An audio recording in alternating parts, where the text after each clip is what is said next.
안녕하세요, 구독자 여러분. 구독과 좋아요는 채널 운영에 큰 힘이 됩니다. 안녕하세요. 얼마 전에 한 달간 결혼 생활에 종지부를 찍은 28살 여성입니다. 집증여 문제로 혼인신고를 미뤘던 터라 서류상으로 깨끗해서 천만다행이고 인생 공부했다 생각하고 있어요. 제가 그놈과 헤어진 이유는 상상 그 이상으로 아들 사랑이 유별났던 시어머니 때문입니다. 잠깐 남편이었던 그 남자와는 연애를 제법 오래 했는데 연애 기간에는 저밖에 모르던 바보였어요. 주변에서 너는 결혼하면 아내 바보가 아니라 아내 등신이 될 놈이다 할 정도로 다정하고 헌신적이었던 사람입니다. 사람들이 결혼을 하기 전에 반드시 상대 집안까지 꼼꼼히 살펴봐야 한다고 하잖아요. 사실 당사자들이 좋으면 그만이라 생각했는데 헤어지고 보니 그 말을 정말 격하게 공감합니다. 한 달 남짓한 그 시간을 남들은 한창 행복할 시간이라고 하지만 저에게는 다시는 떠올리고 싶지 않은 기억이에요. 어이없고 화가 나기도 하지만 이렇게라도 훌훌 털어버리고 싶어 여러분께 들려드리려고 합니다. 그럼 제 사연 시작할게요. 희진아, 엄마 동네 아줌마들이랑 개모임 하는 거 알지? 이번에 너 승진한 거 자랑했더니 아주 선보라고 난리야. 에이, 엄마. 나 아직 결혼할 생각 없어요. 내 나이 아직 한창인데 난 일이 더 좋아요. 그런 게 어디 있어? 이 사람 저 사람 많이 만나봐야 평생 함께할 사람도 잘 고를 수 있는 거야. 무슨 말인지 아는데 난 아직 일을 더 하고 싶어요. 승진한 지 얼마 안 돼서 연애하느라 일 못한다 소리 나오면 어떡해. 아휴, 못 말려. 누가 일벌레 아니랄까 봐. 네 아빠도 그랬는데 어쩜 그리도 똑같니? 갑자기 아빠 이야기는 왜 나와? 그 정도로 내가 똑같아? 생긴 것도 식성도 고집도 어휴 말도 마라. 아무튼 선볼 생각 없니? 없다니까요. 그리고 나 보는 눈 높아. 내가 잘나서가 아니라 평생 함께할 사람이면 고르는 기준이 까다롭다 이거야. 내 인생을 좌지우지하는데. 에잇, 알았다고 알았어. 그럼 딱 한 번만 만나보면 안 될까? 아, 엄마. 내가 나중에 말하려고 했는데. 미영 선배 알지? 지난번에 우리 집에 와서 저녁. 응, 알지. 아주 성격도 좋고 싹싹하고 예쁘장하고 아직 시집 안 갔는데 내가 다리 좀 놔줄까? 엥? 시집간 지가 언젠데. 아무튼 그 선배가 얼마 전에 소개팅 해줬거든. 어머 어머, 얌전한 고양이가 부뚜막에 먼저 올라간다더니 이 계집애 엄마를 감쪽같이 속였네. 그래, 뭐 하는 사람인데? 은행원이야. 시내 나가는 길에 있는 사거리 은행 알지? 거기서 근무하더라고. 그래서 얼마 전에 밥 먹고 커피 한 잔 했어. 이야, 우리 딸 아주 성공했네. 은행원이면 잘릴 걱정도 없고 대학도 괜찮은 곳 나왔겠다. 어떤 집안인데 사람은 괜찮아 보여? 아직 한 번 만났는데 어떻게 알아? 몇 번 더 만나봐야 알지. 아무튼 큰 기대는 하지 마. 나도 선배가 하도 만나보라 해서 마지못해 만난 거니까. 원래 그렇게 시작해서 오빠 되고 자기야 되고 여보 되는 거야. 네 아빠랑 나도 그렇게 시작했다. 오, 그러셔? 아무튼 나 지금 회의 들어가 봐야 해. 오늘 저녁에 일찍 퇴근하니까 새로 생긴 맛집 가자. 엄마 먹장어 좋아하잖아. 오랜만에 맥주 한 잔 어때? 엄마는 좋지. 우리 딸이 같이 하자고 하는 건 뭐든 좋아. 그럼 퇴근하기 전에 연락해. 엄마가 미리 나가게. 알겠어. 이따 봐요. 희진 씨, 오늘 저녁에 시간 되세요? 아니요. 저 엄마랑 저녁 약속이 있어서요. 무슨 일 있으세요?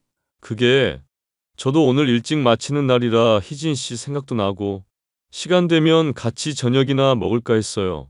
저도 은행 근처에 살아서 저녁 먹고 들어가도 나쁘진 않을 것 같아서요. 아, 맞다 그러셨지. 근데 어쩌죠? 제가 엄마랑 미리 약속이 돼 있는 거라. 어쩔 수 없죠. 그럼 시간 되는 날 약속 잡아요. 지금 저한테 애프터 신청하시는 거예요? 아, 그런가요? 전 희진 씨 처음 만나고 마음에 들었습니다. 이런 이야기는 만나서 하는 건데. 아무튼 전 마음에 들었어요. 어머, 그러시구나. 아무튼 오늘은 안 되겠네요. 조만간 시간 맞춰봐요. 연락해줘서 고마워요.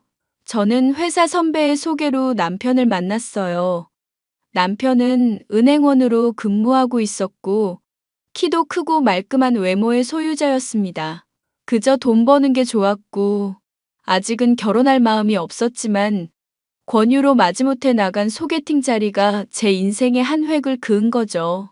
첫 만남에서 수줍어서 말도 제대로 못하는 남편이 이상하게 느껴지다 싶다가도 몇 번 만나니 호감이 되더군요. 저라면 끔뻑 죽는 그 사람이 점점 귀여워 보이기 시작했습니다. 그렇게 2년 정도 연애했고, 제 나이 27살이 되었죠.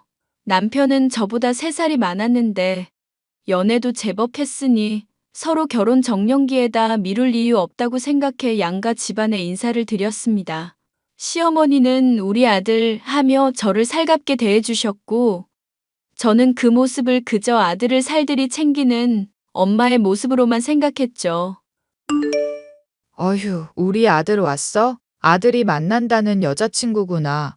어서 와요. 우리 혁이한테는 이야기 많이 들었어요. 안녕하세요. 처음 뵙겠습니다. 윤희진이라고 합니다.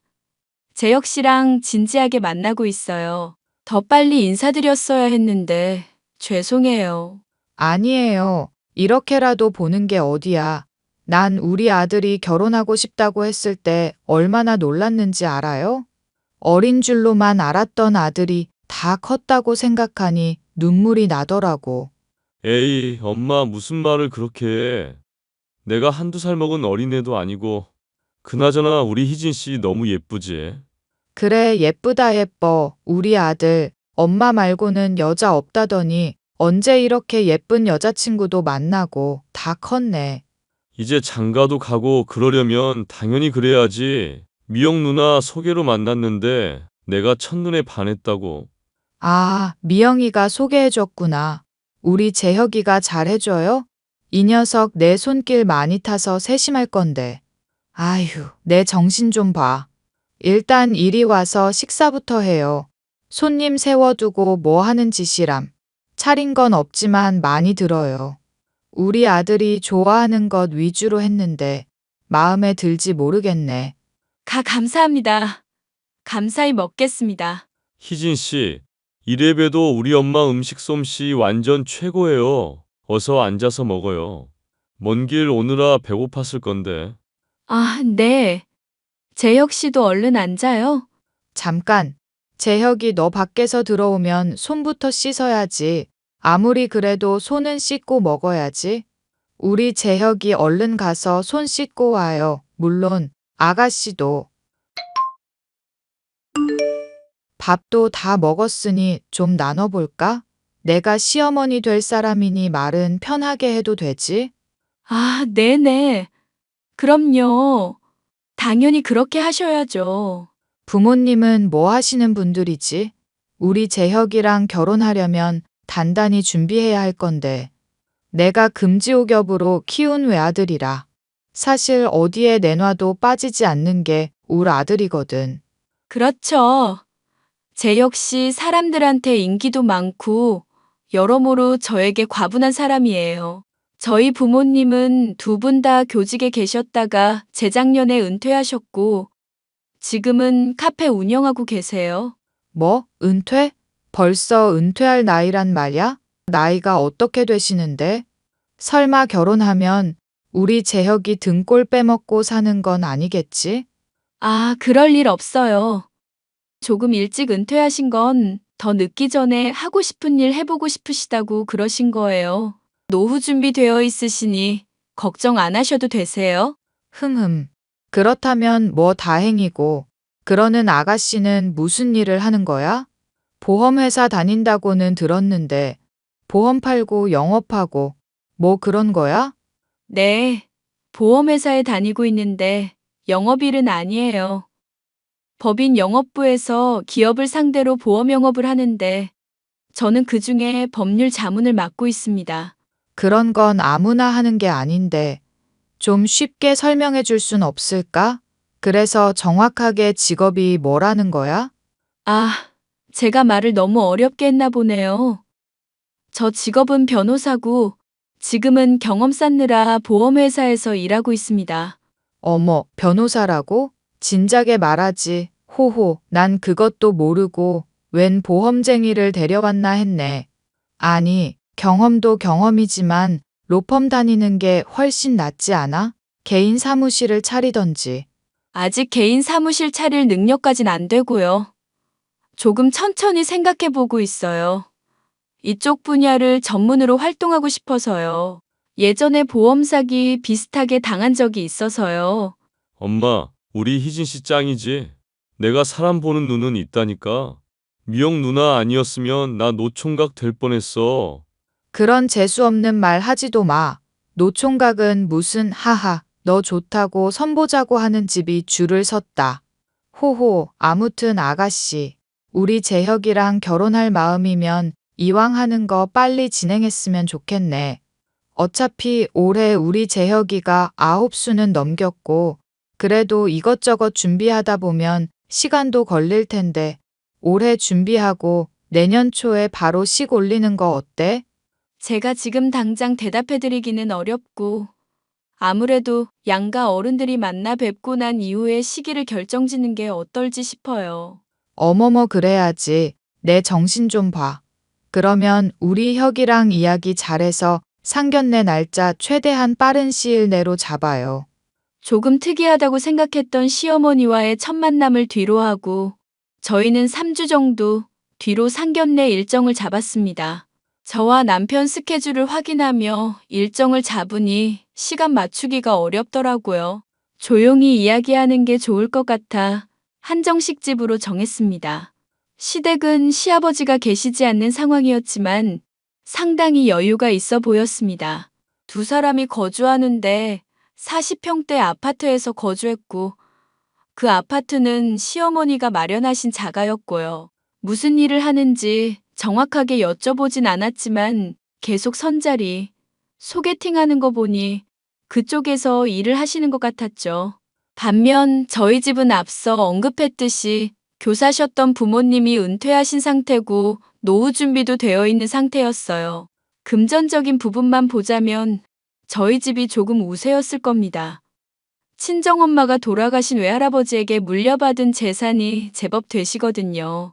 그렇게 시간이 흘러 저희는 상견례를 하게 되었고 떨리는 마음으로 물도 한 잔 제대로 마시지 못하고 있었습니다. 안녕하세요. 재혁이 엄마 되는 사람입니다.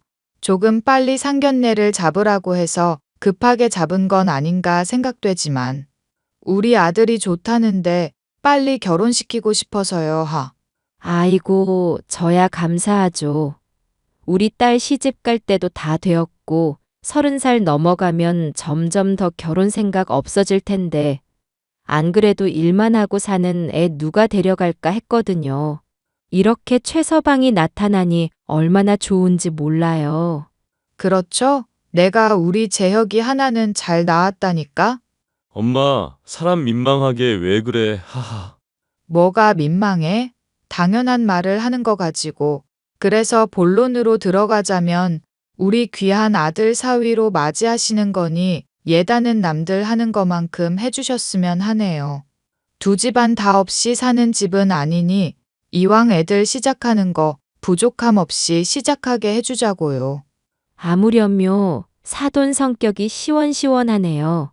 신혼집은 저희가 미리 마련해 둔 게 있는데 거기서 신혼살림 시작해도 되지 싶습니다. 사거리에 있는 행복 아파트인데 최서방 직장이랑도 가깝고 우리 아이 직장이랑도 가까워서요. 어머, 그 비싼 데를요? 아휴, 좋다마다요. 우리 아들 좋은 곳에서 살게 해주고 싶었는데 이렇게 걱정을 더 내요. 아무튼 아이들 통해서 자세한 예단 목록은 주고받기로 하죠. 이 자리에서 뭐 말해봤자 입만 아프니까. 그러죠. 그나저나 사돈이 최서방을 유독 아끼시는 것 같네요. 그럼요. 어딜 내놔도 아깝지 않을 우리 아들이니까요. 남편 죽고 없으니 더 의지하게 되더라고요. 내가 금지옥엽으로 키웠으니 어디 하나 빠지진 않을 거예요. 그러네요. 사돈이 참 고생 많으셨겠습니다.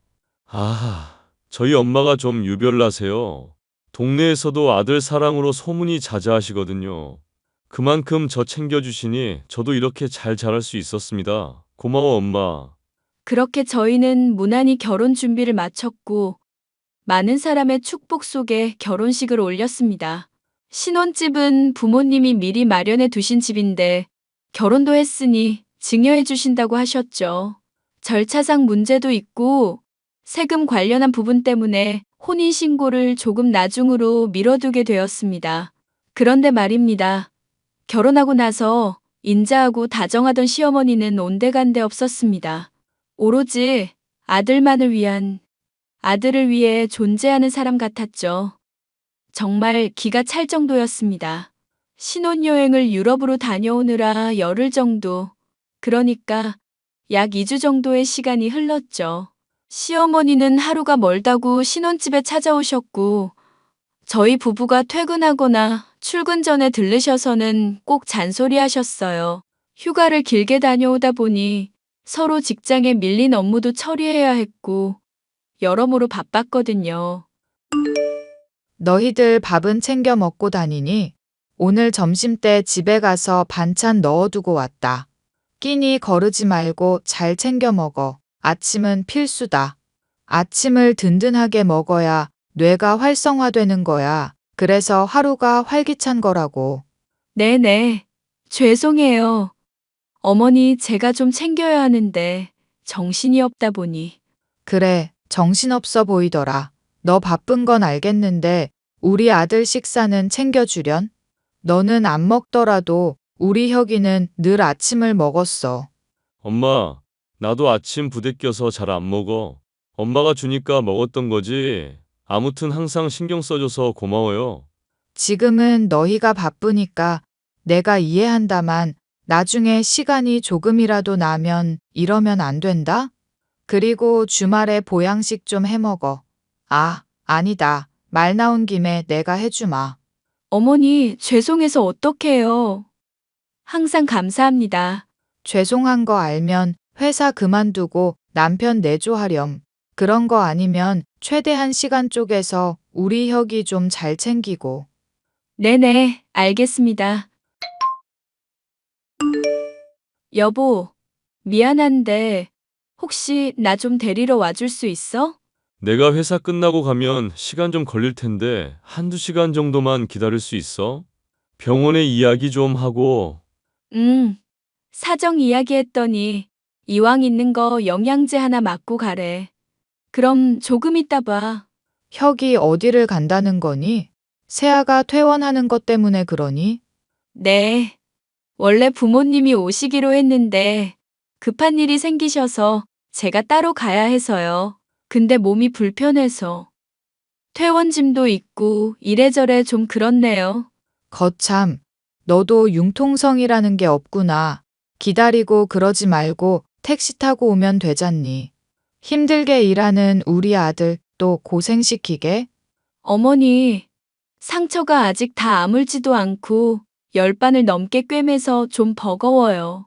엄마, 왜 그래? 희진이 담석 제거 수술해서 무리 가면 안 되는 거 맞아. 별거 아닌 수술이더라도. 그리고 혼자 퇴원하는 거 자체가 무리지. 아이고, 꼴 좋다.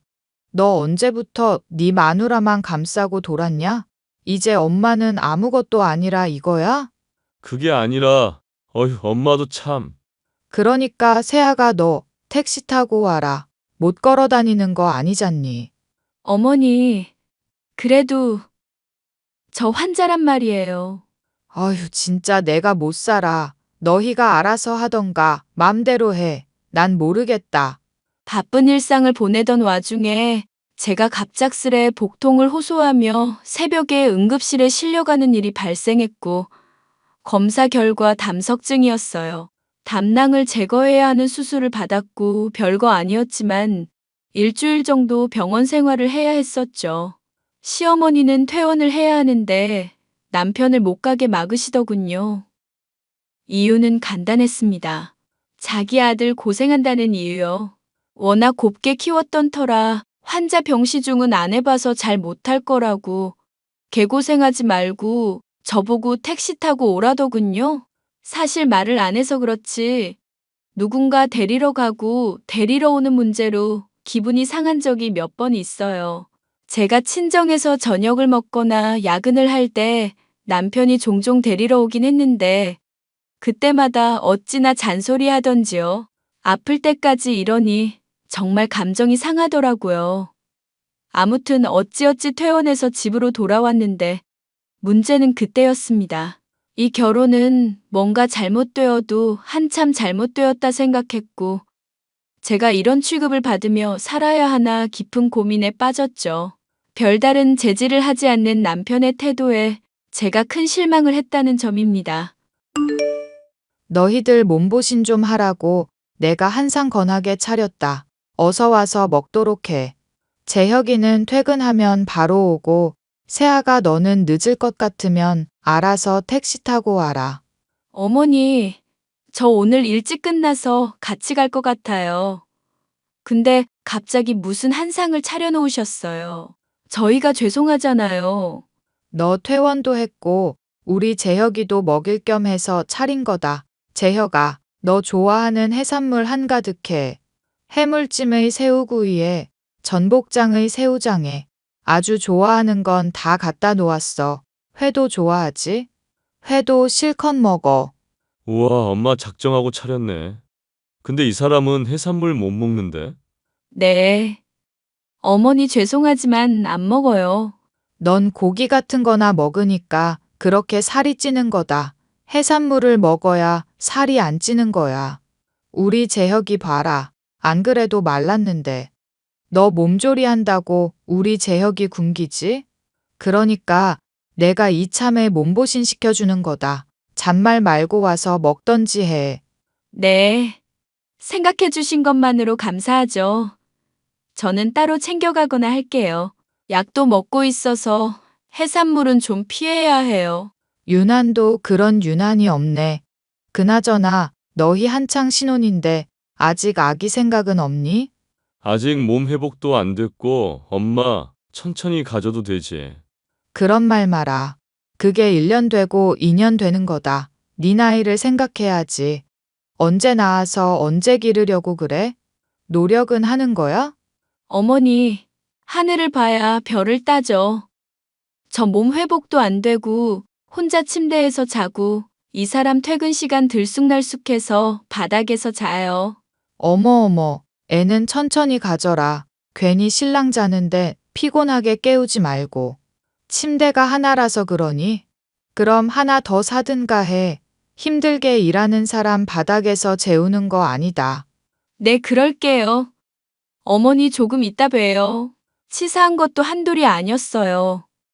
저에겐 이것저것 따지시더니 남편이 뭐라 하면 금방 수긍하기도 하셨고요.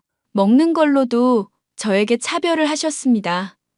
제게 해산물 알레르기가 있다는 걸 아시는데도 기어이 한상을 차리시는 건 물론이고요. 제가 못 먹는 티라도 내면 고기 같은 거 먹으니 살찌는 거라며 되지도 않는 말로 저를 갈궈대셨어요. 그렇게 하루하루 살아가다 보니 제가 과연 며느리 취급은 제대로 받는 건지, 아니, 아예 사람 취급을 받고 있는 건지 궁금하더라고요. 며느리도 사람이고 자식인데 시어머니께는 제가 아무것도 아닌가 봅니다. 오로지 아들뿐이었어요. 그 와중에 제가 폭발하게 된 사건이 발생합니다. 제가 앞서 말씀드렸다시피 담석 제거 수술했고 회복 중이라 했잖아요. 그런데 시어머니는 이 정도는 아픈 것도 아니라며 정말 상상 그 이상의 행동을 하시더군요. 여느 날처럼 저녁을 해주신다는 핑계로 저희 집에 오셨었습니다. 뭐 말뿐인 핑계였고 그냥 아들이 보고 싶으신 거였어요. 하루에도 2번, 3번 오시길 반복하셨고 주말에는 거의 눌러 사셨죠. 며느리, 내가 울 아들 없으면 잠을 못 자서 셋이 자기엔 침대가 좁으니까 너는 어쩔 수 없이 거실에서 자야겠구나. 어머니, 자고 가시게요? 그럼 이 넓은 집에서 나 혼자 자라고? 우리 아들이 여기 버젓이 있는데 내가 왜 그래야 한다니? 이왕 이렇게 된 거 같이 살까? 엄마, 우리도 우리 생활이 있는데, 뭐 어때서 그러니? 내가 너희들 밥 챙겨주고 집안일도 좀 도와주고 나중에 아이 생기면 아이도 돌봐주고 하면 좋잖니? 어머니, 그건 당장 결정할 문제는 아닌 것 같아요. 오늘 자고 가시는 것도 예정에 없으셨잖아요. 저도 좀 쉬어야 하고요. 뭐? 날 거부하겠다는 거야? 그리고 너는 언제쯤 몸이 회복된다니? 그러다 평생 회복한다고 그러겠어? 나이도 젊은 년이 골골거리면 애가 참 잘 들어서겠다. 말씀을 왜 그렇게 하세요? 저희 신혼이잖아요.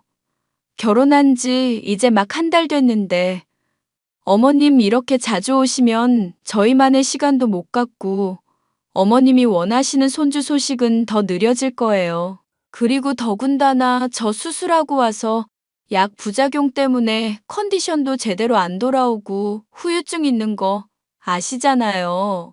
한두 바늘 꿰맨 것도 아니고 상처 보여드려요? 보 갑자기 왜 그래? 엄마가 걱정되어서 하신 말씀이잖아. 걱정하신다는 분이 그래 악담을 퍼부어? 젊은 년이 몸이 골골거린다고? 그게 걱정되는 말투야? 그리고 내 걱정 조금이라도 더 하셨으면 몸보신 시켜준답시고 내가 먹지도 못하는 해산물을 잔뜩 해? 그거 그냥 당신 먹이려고 차린 거고 나는 와서 수발이나 들어라 아니야? 어머, 얘 말하는 것 좀 봐라. 너 누가 보면 내가 아주 악덕 시어머니인 줄 알겠어. 아니에요?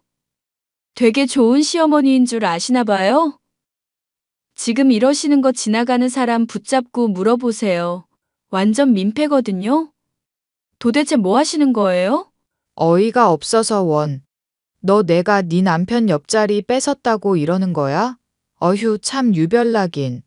야, 네 서방 옆자리에서 자라. 내가 바닥에서 잘 테니. 아니요? 그럴 필요 없어요. 이제 보니 아주 잘 알겠네요. 저는 원래 필요 없었어요. 어차피 혼인신고도 안 한 거 그냥 여기서 깔끔하게 끝내죠. 당신 어머니 모시고 당장 이 집에서 나가. 여보, 왜 그래? 내가 가긴 어디를 간다고 그래? 나 당신 남편이야. 남편이라는 사람이 자기 아내가 이렇게 소갈이 하는데도 자기 엄마만 두둔하고 앉아있고 이제 다 필요 없어. 앞이 뻔히 보이는데 내가 뭐 하러 사서 고생을 해? 아니, 얘가 왜 이리 진짜. 네 서방 돌려준다니까? 네, 그럴 필요 없이 평생 둘이 그러고 사세요. 당장 내 집에서 꺼져 주시고요. 뭐? 지금 이혼이라도 하자는 거야? 혼인신고하지 않았으니까 할 것도 없겠네요. 그냥 잠깐 동거했다. 헤어진 거라고 생각해요. 짐은 조만간 이삿짐 센터 불러서 보낼 테니까 그런 줄 아시고요. 그 넓은 집에 아드님 돌려보낼 테니 아주 잘 살아보세요. 야! 저는 도저히 참을 수가 없었습니다. 앞으로 살아가면서 남편과 좋은 사이를 기대할 수도 없었을 뿐더러 시어머니의 행동에 치가 떨렸어요. 지금도 이 정도인데 제가 아이 낳고 휴직이라도 하면 얼마나 저를 더 들들 볶아댈지 뻔했습니다. 더 늦기 전에 하루라도 빨리 사이를 마무리하는 게 좋겠다 싶었습니다. 저는 남편과 시어머니에게 헤어짐을 통보했고 그 길로 이삿짐 센터를 불러 짐을 싸기 시작했어요. 우연히도 24시간 운영하는 업체가 있었고 그 업체에 30만 원 더 얹어주겠다 하니 1시간도 안 돼서 바로 오더군요. 친정 부모님께도 그 길로 전화해서 자초지종 설명했습니다. 바로 신혼집으로 달려오셨고 버티고 있는 두 사람을 내보내 주셨어요. 서로 소리치고 고성방가가 오가고 난리였지만 친정 아버지의 호통 속에 상황이 정리되었습니다. 그렇게 밤늦은 시간 남편의 짐이 모두 나가고 텅 비어버린 신혼집에 부모님과 둘이 앉아 이야기를 나누었어요. 제가 섣불렀다며 죄송하다고 사과를 드렸고 친정엄마는 속상한 마음에 눈물을 흘리셨습니다. 그래도 상황이 이렇게 돼버리니 앞으로 제가 어떻게 해야 할지 더 분명해지더라고요. 주변 사람들에게 이혼 사실을 어떻게 알려야 할지 고민이긴 하지만 그런 건 나중에 생각할 겁니다. 어찌 되었든 지금보다 더 나은 인생을 살 거고 저는 더 성공하고 잘 될 거니까요. 지금 이 사연을 쓰는 순간에도 전 남편이라는 놈은 끊임없이 연락을 해대고 있습니다. 다시 잘해보자는 둥 미안하다고 사과하면서도 갑자기 돌변해서는 저보고 못된 년이라며 온갖 욕을 하고 있네요. 모두 증거로 남겨놓고 있고 정도가 지나치다 싶으면 스토킹으로 신고해버릴 겁니다. 여러분, 제 사연 어떠셨나요? 이렇게 짧고 굵은 결혼 생활 쉽지 않은데 잘 해결한 건가 싶네요. 앞으로 어떻게 제 인생을 헤쳐나가야 할지 조금 고민이긴 한데 응원 한마디 해주시면 감사하겠습니다. 지금까지 제 사연 들어주셔서 감사해요.